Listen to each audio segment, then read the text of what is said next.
And it's cool to be able to share that with people and to learn together. So a couple things about me. I had a couple cups of coffee, so I'm speaking a little fast. If you need me to slow down, raise your hand. Be like, dude, I'll slow down. No worries. Also, I really like collaboration. And when I'm sitting in your seat, I get a lot of ideas. And at the end of these things, I forget a lot of them. If you have an idea or if you have a question or a thought, let me know. Say, yeah, hey, actually, does that make sense here? Or call me out. If I'm wrong on something, I want to learn too. So I want this to be more interactive than it is me saying the things. So with that said, today is about product management in open source, or a PM's on leftist software development models. All right. I hope you're laughing because I thought that was funny when I wrote it. And the overall idea here, as I weave my way through the oddly complex world of open source, is that it exists in many different dimensions, right? And you have leftist development models, right? And you also have corporate development models that are starting to adopt open source technology, and open source is a means of developing software. It's pretty cool. Cool, so getting started, right? Every new topic has a getting started guide, your hello world or your getting started guide. So what is an open source software product? Yeah. So generally it's where code is publicly available, right? It's a place where people have an opportunity to view source, learn about how the project is built, see who is building the project, how they're doing it, right? What they're using, what tooling they're using, and the source code involved. You also have licenses, right? And that dictates how that source code can be used. Things are open. Great. What's next? Use it. How? License. And then finally, you have this idea of businesses, right? Businesses can actually exist based on these open source products. So how do they exist? And how can you take a business and apply it to this model? It's interesting because open source generally has one of two different ways of being used. The first is it's a product, right? And in this nature, it's something people purchase, or you serve services on it. There's some business models we'll go over later. And the other, it's a project, right? Or maybe it's tooling. And suddenly, some open source projects go from project to product, all right? And that's actually pretty compelling because it goes from a labor of love or a need that's being satisfied in an open way to a whole economy building up on top and around it. It's crazy stuff. And when you look at businesses and products, you should probably take a step back and ask the question of, what's a business? Like, why? What's the point, right? So you have Drucker and you have Friedman, right? So Drucker says that the purpose of a company is to create a market, right? Think about that for a second. The purpose of a company is to actually establish and create a market. Fantastic. Friedman says it's really about the shareholder value, right? People who own the company should benefit, right? And that's what we should be building towards. Two different philosophies, right? And lots of different ways that this has been applied in law and in the market, and different ways that people think about it. So you got to ask yourself, well, how does the concept of building in the open, something that's effectively free, get applied here? Right, so we're going to try to weave ourselves around this question with lots of different ways to look at the idea of open source. So are open source products like a new thing? Is this like a trend? Are we, we have mustaches, we hang out in Williamsburg? Is it like that, or is this really about like something that has been around forever? So if we take a step back and ask ourselves about sharing code, that's definitely not a new thing. Unix was built on sharing. They didn't have logins back in the old days of Unix. Like you had one person or one way to log in to get into a system, and that was it. There was no restrictions. Right? Passwords were a second thought. So that's pretty wild. And then if you kind of step forward a bit in the 80s, you have magazines whose sole purpose it was to share code. GitHub is now being delivered to your door.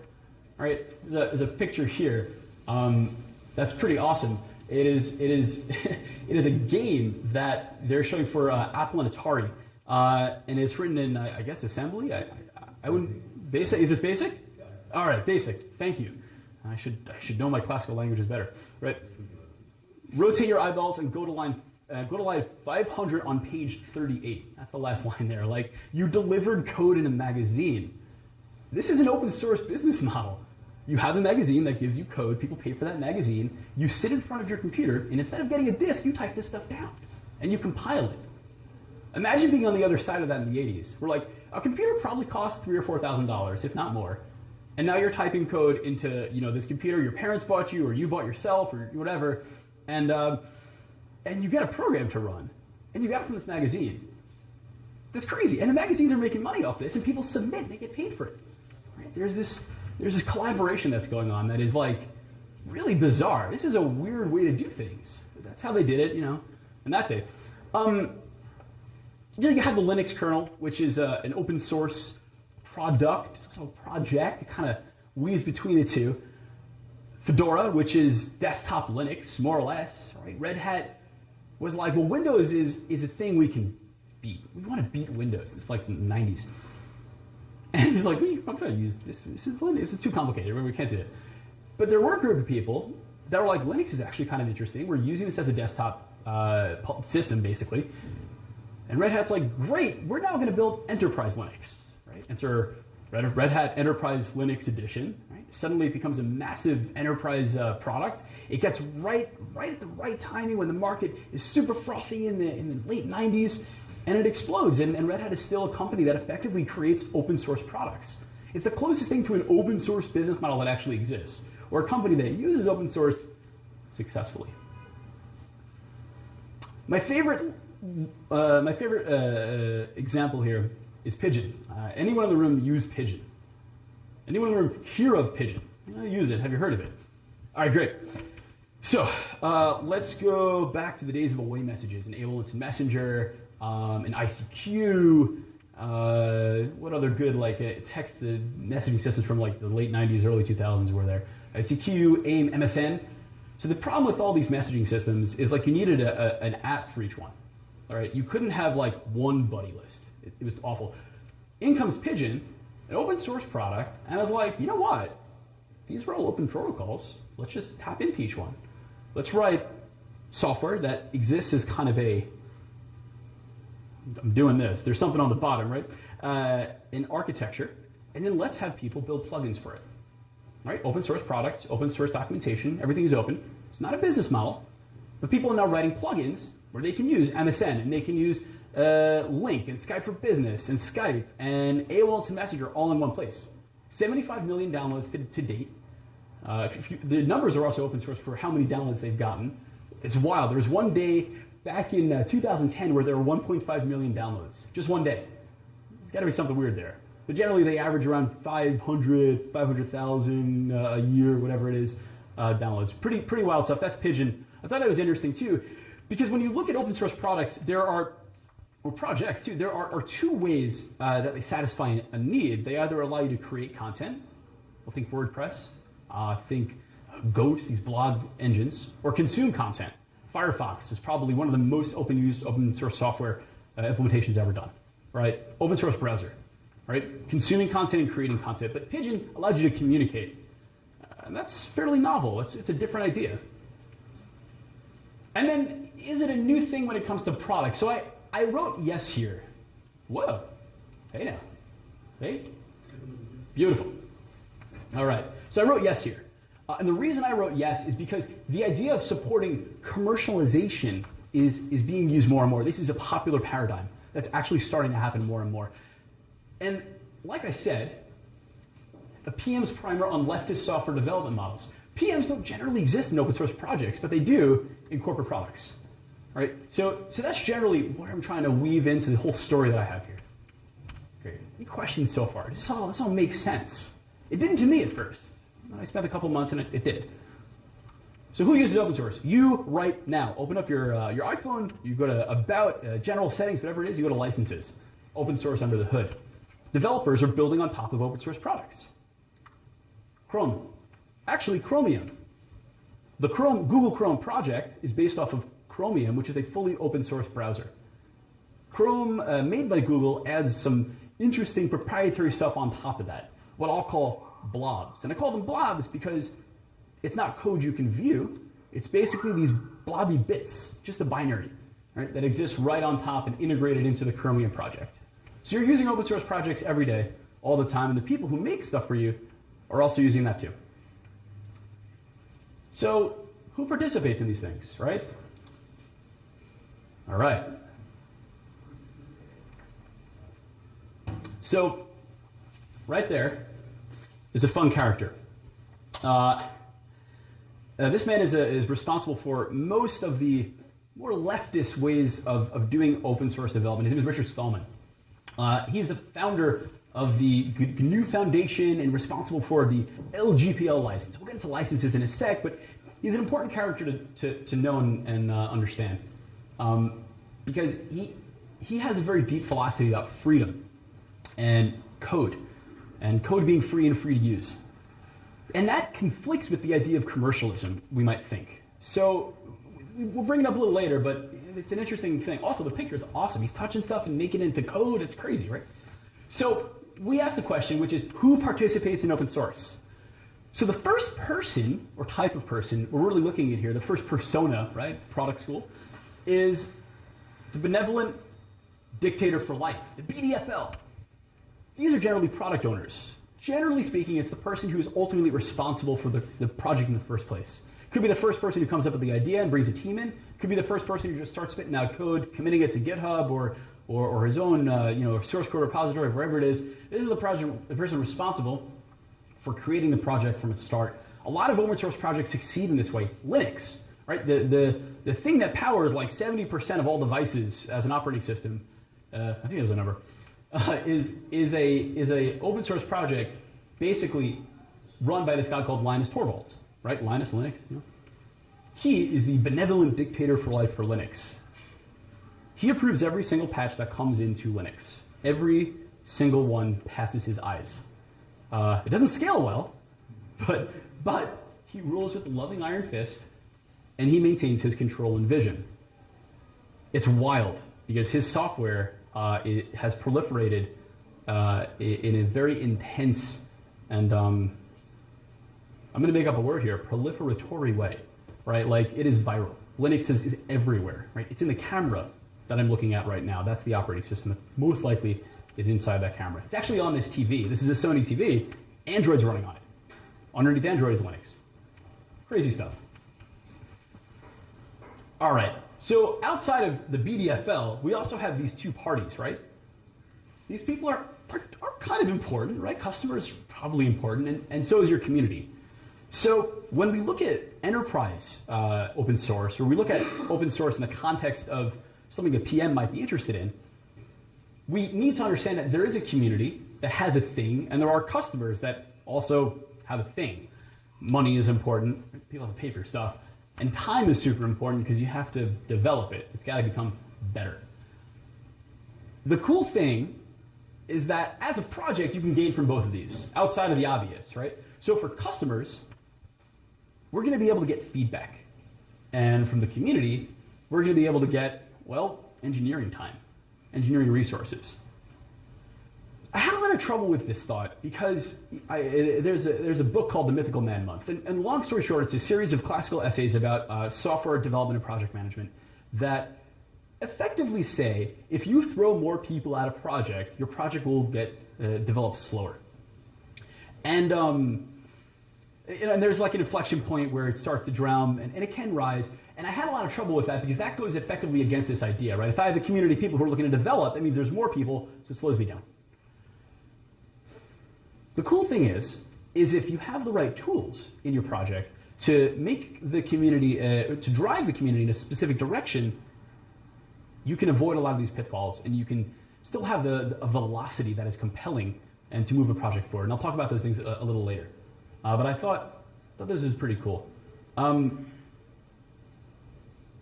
have a note here, which is if you have customers that are actually freeloaders and that are not paying for your software, that take your open source software and compile it, the quote is, you're doing it right. Because you're satisfying a need that is so hard for them to itch that they're willing to take your source code, compile it, and run it themselves. Right? There's time that's involved there, and there's documentation that's involved. There's a certain level of knowledge that you have to acquire to do these sort of things. It's not like, just double click and run it. Like, something there. But if people are doing that just to try out your code, pretty cool. Like that says something. Cool. So as a product manager, I like user stories and try to do a handlebars thing. So wanted some motivations, right?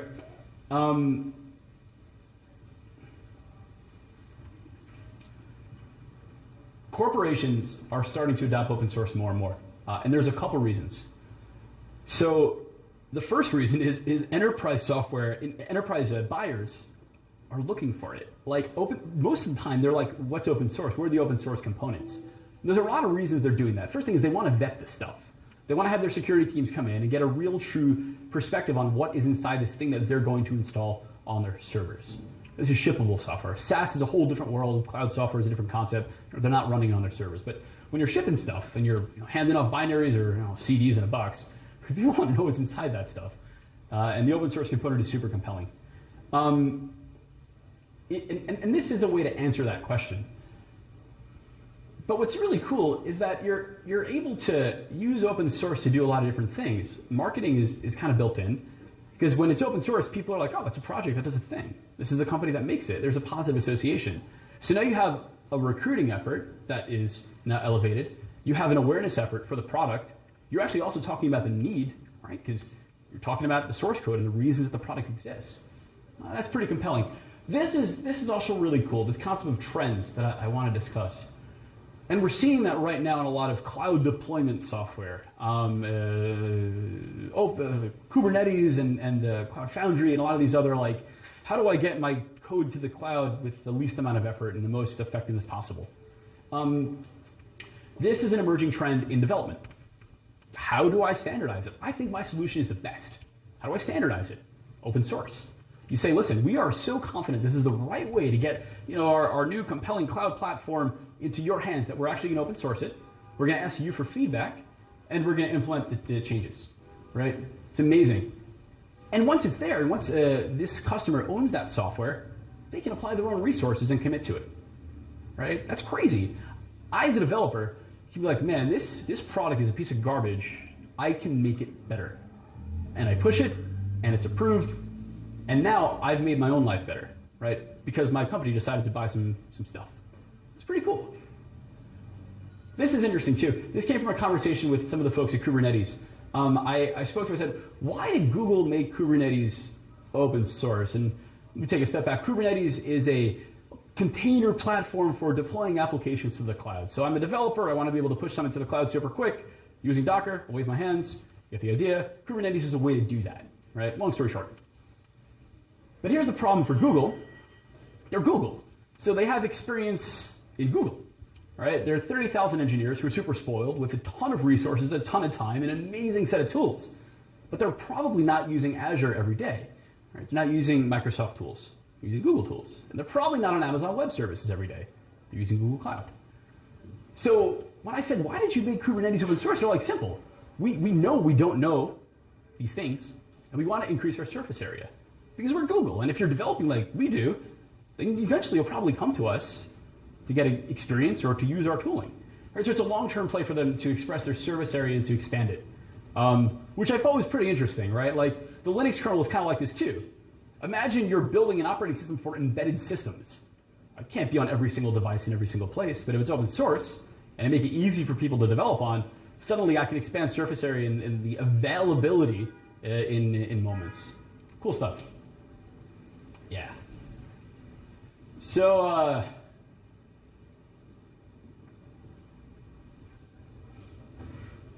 in open source, you have these ideas of projects, right? And then, let's say you have this project, and it's growing and growing and growing, and oh my gosh, there's like 30 or 40 people this week, and the next week there's 100 people. And then in 2 weeks, I'm trending on Hacker News, and I have 1,000 people looking at my project and 15 bugs. And I don't have time to fix this. Great. There's organizations that actually focus on this stuff. So if you ask yourself who makes Firefox, there's Mozilla. It's the Mozilla Foundation. If you ask yourself who makes, I'll call it HTTPD, but it's the Apache web server. We all refer to this thing as Apache. But Apache's an organization with like a couple hundred projects under its belt. So there are these organizations that specialize in open source maintenance, in open source control. right? They want to control a project, they want to govern and provide support and attract other corporations. That right there is where the cash is.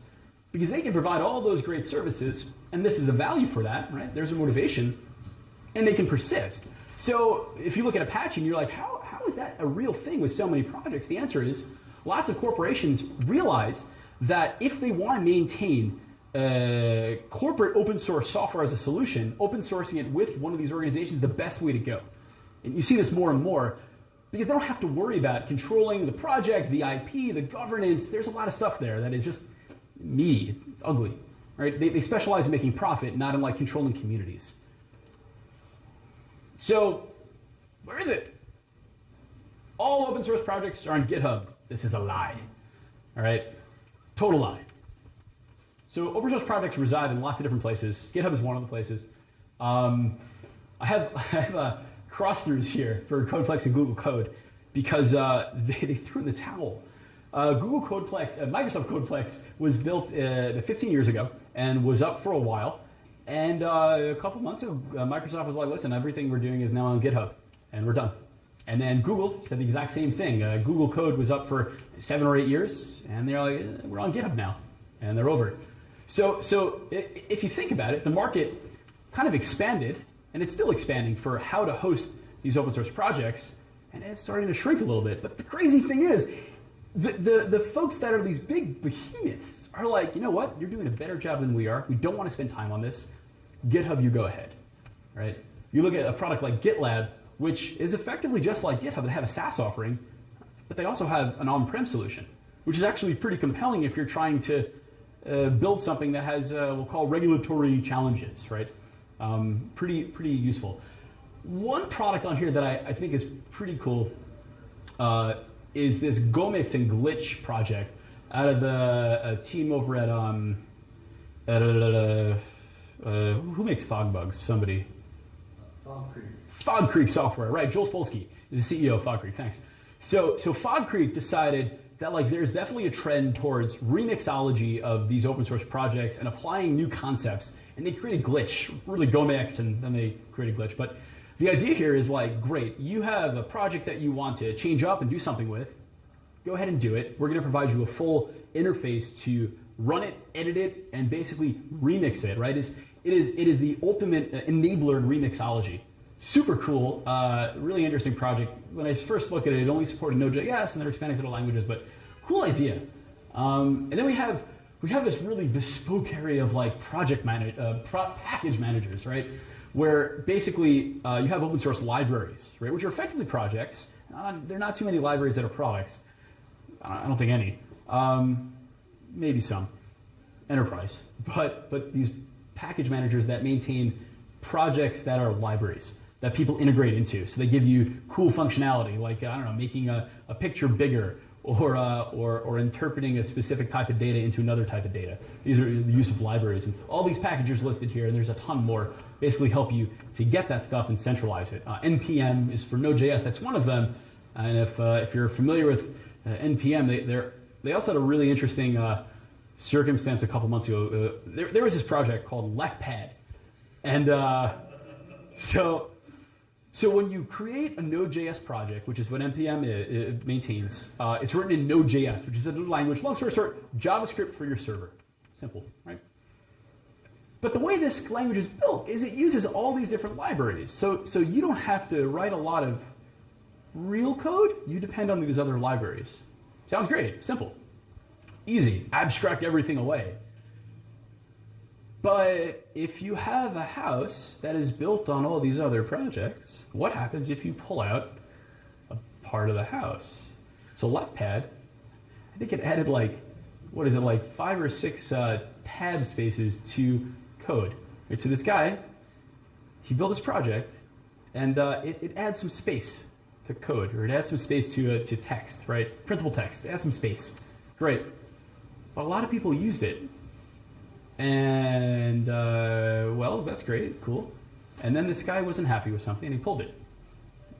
What happens when you pull something from underneath, everything comes falling down? Nobody could compile their code anymore because they had a requirement for this thing called LeftPad.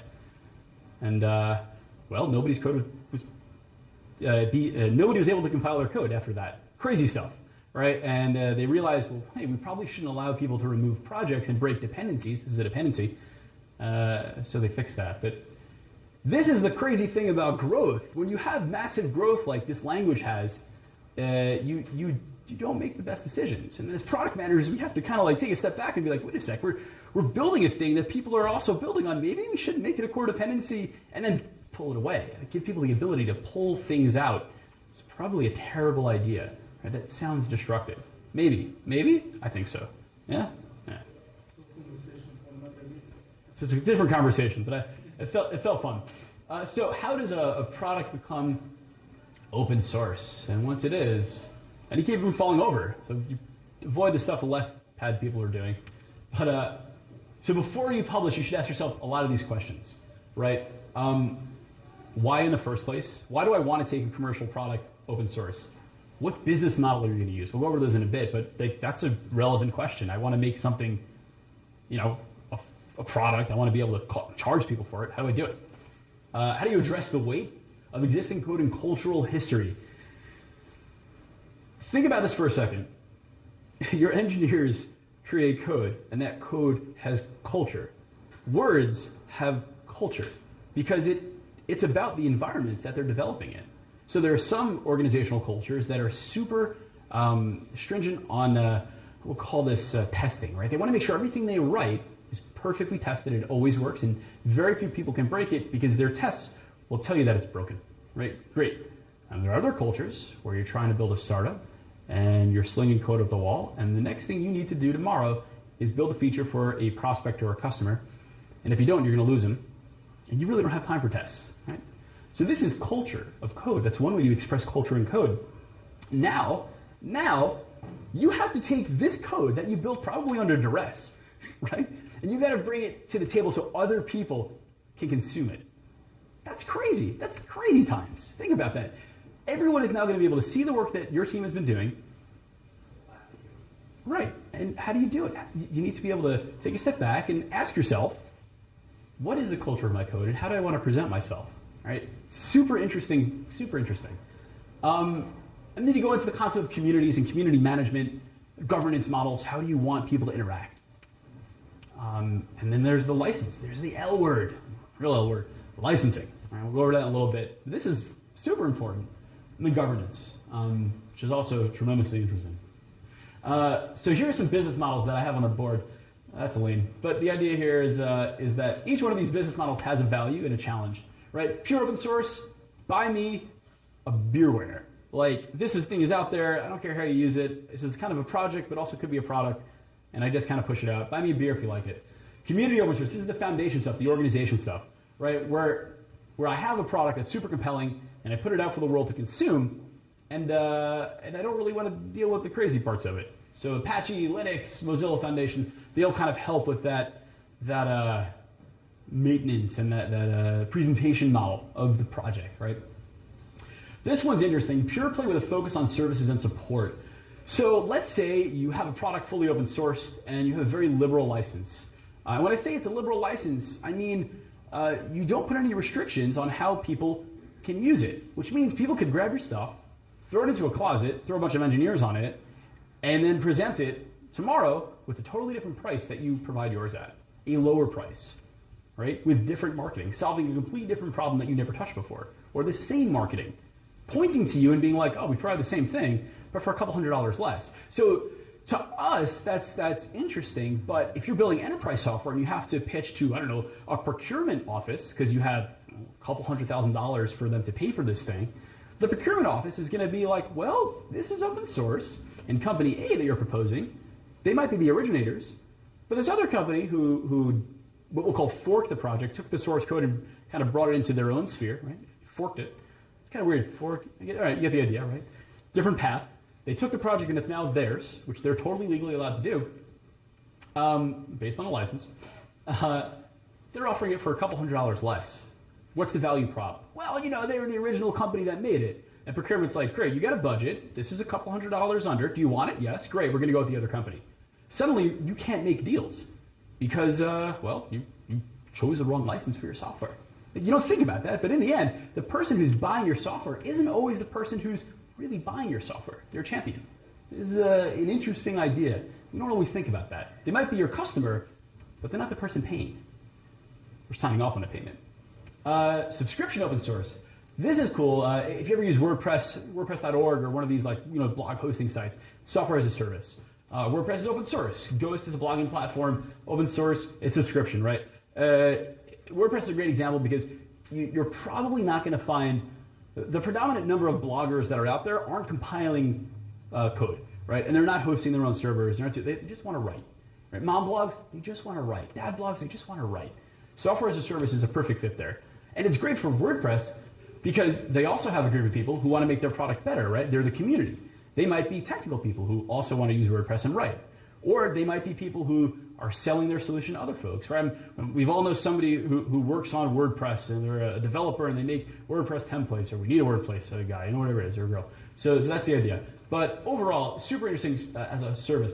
Sandstorm is an example here because that is actually an open source project that failed. That was a hosted service. Long story short, it allowed you to kind of push apps into the cloud. Long story short, but they failed. Their business model wasn't working for them. But they were a service too. So what I'm trying to say here is that you have some wins and you have some losses, but software as a service is interesting when you have the right community. Right? Sandstorm was proposed to people who are technical. So if I'm technical, why do I need you to host it for me when I can do it myself? And then there's multi-license open source. This is kind of a coverall. Imagine you have community open source and you want to make it better. Let's say it's a really technical product and you want to add a really sweet UI to it, right? Your super sweet UI is closed source, but the core is open, right? You have multiple licenses. So that's kind of the overall idea for multi-license. Any questions so far? I'm deep in it. No? Awesome. Silence generally means I'm doing things right or wrong. Either way. It's sobering. So this is pretty cool.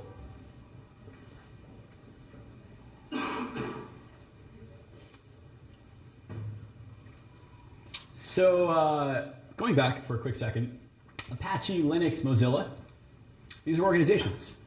What does it look like when an organization actually provides assistance to you? So I worked on Cloud Foundry for around a year, and the Cloud Foundry project was submitted to the Linux Foundation after it was, kind of built up and got into a good state. The Linux Foundation effectively owned it. They provided all this stuff for this project. Super interesting. The thing that we found really valuable, I can speak from experience, is this IP assistance. They didn't own the intellectual property. Somebody else did. And the work they did and everyone else did for the core was owned by somebody else. So lawsuits really weren't a thing they had to worry about so much. The governance model that was applied was also pretty great. In this case, for Cloud Foundry specifically, governance and really who called the shots was about who submitted the most code. So at the end of the year, they looked at the quarter, or whatever it was, they looked at who had the most commits, right? Who had the most lines of code and were shipping features, bug fixes, tests, all that stuff. And the person, or rather the company who did, was able to dictate roadmap for the next quarter, right? Pretty compelling model. Those who put in, get more priority. That's pretty cool. And this is super interesting. So imagine you're an enterprise and you're about to put like $100,000 into a mission critical product, right? You can't build it internally. You know of a couple in the field, great. But there's one company that builds it, and they just got Series A funding, and your boss is like, this is awesome. It satisfies everything we want. Would you bet your job on this company? Hard question. Single point of failure, single vendor. And this company that you're betting on is going to want a liquidity event, right? A lot of these companies get sold. And what happens to a lot of products that get sold? They get end of life. So there's a risk there. So if you have an organization who owns the IP and who maintains that, you reduce that risk, right? And you make it easier for other entrants, people to enter, companies to enter that, to become part of the project, right? The hard part about this, you can't see this. This is hard. It's aligning multiple organizations around a single vision. Right? Imagine if you have competing companies, which you do, effectively trying to compete for the same product, right? Same market niche. That is insanely difficult. Let's all get around a table and let's see how we can agree on a thing that we're trying to beat each other on. Crazy. Governance. So I mentioned this word a lot, and I think it's a cool idea because it gets into the granular of how your product or project will exist in time.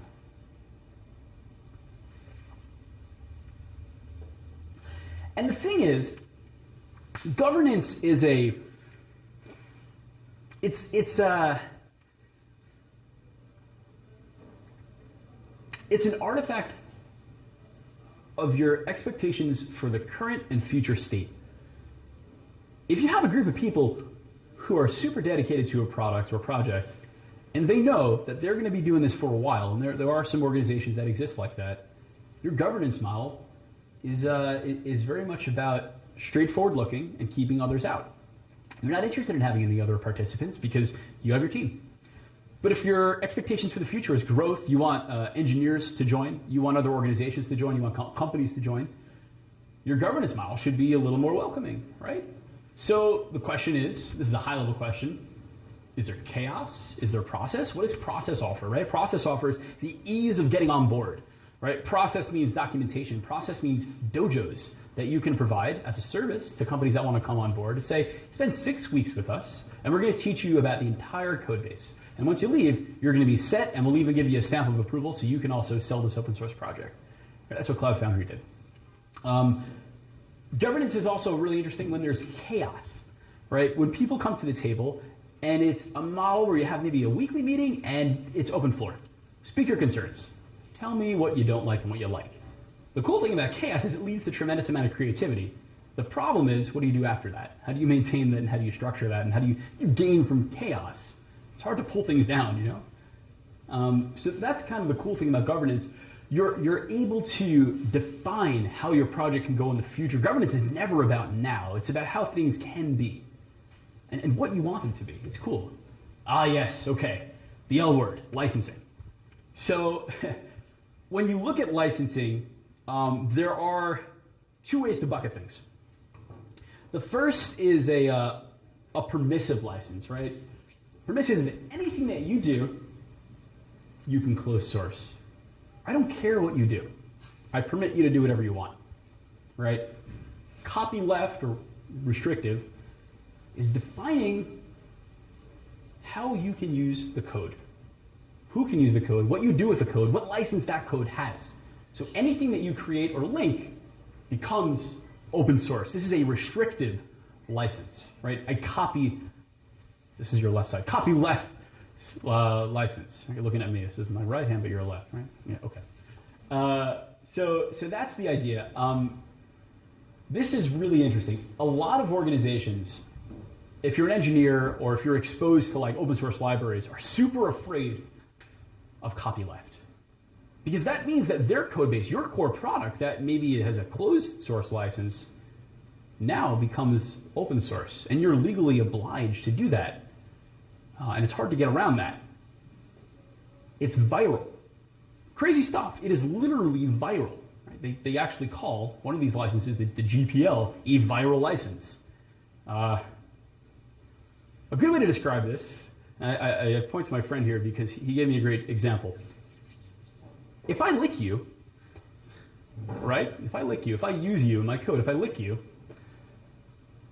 you now also have to be lickable by others. It's pretty disgusting. But that's the idea. If I use copy left code and I put it into my code base now must be copy left. It inherits that. Right? Licking is probably not a great example. You get the idea, right? Versus a permissive, if I lick you, you can run the hell away and like, you know, what the hell, dude? You licked me. You don't have to be lickable by others, right? You can decide on who licks you. This is a bad idea. Yeah, but it was kind of, I thought it was funny. It seemed good a couple hours ago. Yeah, it was really good a couple hours ago. All right. Beers later. I won't lick anyone. Flowcharts, right? So here's a really good example of 4 different licenses that describe this idea, right? So these here are super liberal. liberal in that they don't really care what you do with your code. But these very much care about what you do with your code. They want you to open your code up to others so that they open their code up to others so that ... it becomes viral, right? The GPL, the LGPL and the GPL are these types of licenses, right? Here's a great question. Do you want a copyleft license? Do you want to share your code and you want others to share too? Sure, great. But others should share by opening their own code too. Yes, I want everything to be open all the time by everyone everywhere, right? That's the Richard Stallman approach, GPL, right? If you like your code to be used in closed source applications, that's fine too, that's the LGPL. So you can balance between the two. And then the MIT license is pretty much just like, do whatever you want, just make sure you express your license and it's there. And Apache is like, basically, we don't really care. More or less, we don't really care. There's some restrictions, but it's like, just do your thing, make sure it's documented, state the things. You have to include a notice in each one of the files you modified. Very liberal around what you can and can't do. Great. So we got this thing. How can I make my open source product or project successful? So there's two people you want to satisfy here in terms of success.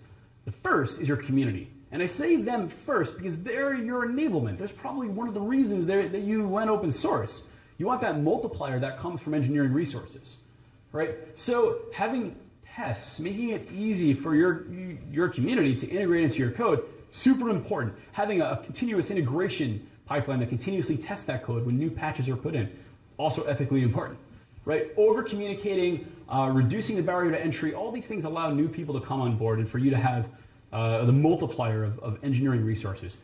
Awesome stuff. When you look at consumers and people that are your customers, empathy, right? Having empathy for them and your contributors is probably one of the biggest drivers towards building probably a great product, but also a great open source product. Exciting people, exciting both contributors and your customers. And then I have here, this is cut off, but it's probably the most important one, should be up higher. Learn and teach and learn and teach and teach and learn. A friend of mine from Pivotal named Marco, he works on the MySQL component for Cloud Foundry, came up with a silly idea. He wanted feedback, and he emailed people, and he couldn't get people to answer his emails. You know, it's hard to get feedback on stuff when people are busy, right? And that's open source. People are basically there to do a thing, and they're there to leave. Nobody's like, oh, let me help you. Well, they are, but you know, they have their own agenda. They do, but they have their own agenda, right? Feedback is sometimes hard to get. He said, hey, we're doing something. Click heart or heartbroken if you think this is a good idea. He set up a server in the background. When somebody clicked it, he got that feedback. For that person, they read it and they clicked and they were done. They provided that super valuable feedback. He learned something. And after that, he distributed the results of this, and he was able to teach people about what he learned. He said, listen, 30% of you think this is a terrible idea, and 70% think you're going to do it. We're going to do it. Right? Suddenly, he's governing by being open around information, and he's getting this data. This is a super clever way to get feedback. He actually also does the same thing in his emails. At the bottom of his emails, he says, was this email helpful to you? And there's a heart and a broken heart. And he gets feedback on what the thread is and what people thought was interesting. Right? Really good idea. And like, from an end user perspective, sure, I'm willing to click something to help you out. Like, whatever, fine, it's easy. Cool stuff. But it's about learning. And it's about taking that learning and improving your project. It is PM 101. Right? How can we take the entire organization, move it forward, and give them context on what we're trying to build and what we're trying to do? How can we describe value? Right? It is value proven by data, which is, I guess, probably the best way to prove anything, right? Don't really prove it by conjecture. Well, you guess you could, but data. Yes. It's like they're over-communicate. Yeah. What do you mean by that? Over-communicate. Sure. So purpose in an open source project is sometimes difficult to define because people use open source projects in lots of different ways that you actually wouldn't expect. Right? You might see a tool or a library that is done for a specific use case. But the crazy thing about creative work is that we remix all the time, and we use tools that we'd expect to be used for one thing for another. For instance, I like to put nails in with a drill. Right? I can do that. Drills are probably, you put it like this and you drill something in. But if I put a nail on the wall and I jam it in, it's probably not the best use of my drill, but it's a way to use a tool. Right? Not a great idea, but people do it. So when you over communicate, right, and when it's about stating purpose, you do so in a very descriptive way, because in the end you're public, and you might also have folks that don't speak English natively. So you want to be clear about your message, and you want to be able to also over communicate curiosity. People might come to the table and say, I'm trying to use X for Y. And there's this XY problem where effectively you're like, well, let's take a step back and what exactly are you trying to do, right? So having that dialogue but expressing and opening it up is how I effectively abstract the word over communicate on top of that concept. Okay, not spamming and over frequent. Right. So it's not about spamming and sending a message out constantly. That's one way to gather attention, but this is really about communicating with an audience and over communicating to them in a way that gives them a better understanding. But this is an engaged audience, right? They're here to ask you questions. They're here to gain more information. Cool. So I got the time motion here, so I'm going to move on. I actually wrote this in case I have time. So I got about 5 or 10 minutes. I'm going to kind of gloss over it. So I did a lot of research. The list of great people who I spoke to is at the end of the end of this. But I wanted to share some of the cool things that I learned super quick. There's no such thing as an open source company. Stephen Wally from Docker wrote this. He worked for HP for a while, sold his company to Microsoft a while back too. Awesome guy, super cool, even though he's Canadian, but you know, is a cool guy. Sorry if you're Canadian, I apologize. You're all really cool. But he said, listen, there's actually no such thing as an open source company, right? This is just standard software practice. And the methodology is open source, just like there's a methodology for Agile. There's a methodology for waterfall. There's different ways to develop. Open source is just another way to develop. And it's actually engineering economics, right? If I have more engineers and I focus them and I manage them the right way, I can avoid this mythical man month, right? And I can actually build faster. In the end, it's getting time to value lower. Faster I develop, the faster I create product, the more multiplier I have in OSS, the better it is for me to deliver value to my customers. Right? There's no such thing as an open source company. The closest thing is Red Hat, and even then, like they're not a fully open source company. A lot of the work that they do is closed source, or they have services.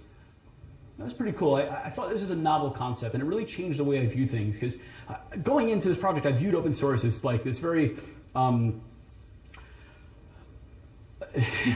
hippie, like, you know, oh, we're all going to sit around with long hair and sandals and code for a while. All right, we're going to push it to GitHub, and everything's beautiful. There's daisies, and you know, I'm turning code into mountains, right? But actually, there's economics here, right? That's kind of a naive approach, and the idea here is that there's a really interesting way to speed up the development of your core project using open source methodologies, and I found that a really compelling narrative, and it changed my viewpoint. It's a good idea. Docker is a really good example of that. He works for Docker now, but if you look at the Docker ecosystem, they get a ton of feedback from their users and from the community, both. And that makes their product feedback cycle so much shorter. So now they can come to the table and ship the next product, and that is literally what people are asking for, because they have a community set up to get that feedback, right? It's amazing. It's really cool. And this is another thing I was thinking about a lot. The Linux Foundation, they do a lot of stuff. One of the things they do are events and event management. And I think it was a 30% growth from 2015 to 2016 in attendees. People cared enough about these projects to attend these events. So much so that there was an increase of 30%. I don't know if it's a bubble or growth or both. Whatever it is, it's interesting because there is a tremendous upswing in this area. I would go as far as to say that the concept of the growth in venture capital for startups has a direct relationship to the growth of open source. This is not generally established, and I got to think about it more, but my hypothesis is as follows. If I have pressure on me to develop a valuable product in a short amount of time, I'm going to need the quickest way to value. Pretty simple, right? I need to be able to create something quickly. Fine, great, makes sense. Here's the challenge, engineering is hard, all right? So how do I build something quickly? So the answer that I had is the answer that I'm providing, at least, my hypothesis is I use abstractions, right, in my code base, which means I basically use a lot of open source products that do things really easily, right? Ruby on Rails is a great example. There are a ton of frameworks out. I mean, JavaScript frameworks are everywhere, right? React and somebody yell at a JavaScript framework. I'm blanking. Yeah, exactly, right. There's like 50 of them. Thank you. So like there's so many different ways to do front end, and that's because we all need interfaces, and companies need this quickly and cheaply, right? They want to learn a framework and build on top of it. You don't want to build the granular anymore because there's no value in that. I have pressure on me from investors to build a compelling product. Now, the other side of this hypothesis is, well, Danny, you're wrong because you have leverage to do research and you have leverage to learn and take your time because you have millions of dollars in the bank that's fueling this learning process. I contend that the learning that it's there for and how it's used is less on building a beautifully engineered product and more about marketing, learning about the use case, and selling. Salespeople are very expensive. So that's my hypothesis. I got to think about it more. I want to synthesize it into something, but what I'm getting at here is the growth that we're seeing in open source may be directly related to the growth in VC capital that's going into the private sector. Yeah. It's more of achieving rapid development in a small team. Yes. Yeah. Most startups are starting for a small team that needs to arrive to at least prototypes pretty quickly, and using open source tools is a shorter way, usually. And then when you are already with a product in your hand, you're probably going to continue with the same framework you started with. Sure. Therefore, open source kind of, or talking about specifically Node.js, for example. Yeah. When you are dependent on a certain programming language plus some framework that is built around it, you can't get rid of it all of a sudden. You can change it. So there's a dependency. Yeah. So this actually speaks to the hypothesis because I have a small team, right? That's one component. I have to move fast. That's another component, right? How do I get a small team? Well, I need to pay people, right? So I get money, right? I get VC capital. I get a team, and then I need to move fast. So I adopt something, and then to your point, I'm kind of stuck because I have a dependency, but I have needs. And based on the language and the culture of the team that I'm working in, I might actually improve an open source project. I might make a patch or commit something. I can't tell you how many times I've said, I'll just use it for a while and then I'll replace it with my own code and it's still there. Right. Right. And you're an engineering team lead and you have this experience all the time where you're like, I'm stuck with this thing because I have to provide value and not elegance. Cool. So with that said, these are my thanks. That's an awesome picture. Great people who helped me out. Also my friends at KEMP, thanks for hearing me out earlier. And that's what I got. Thank you very much for your time.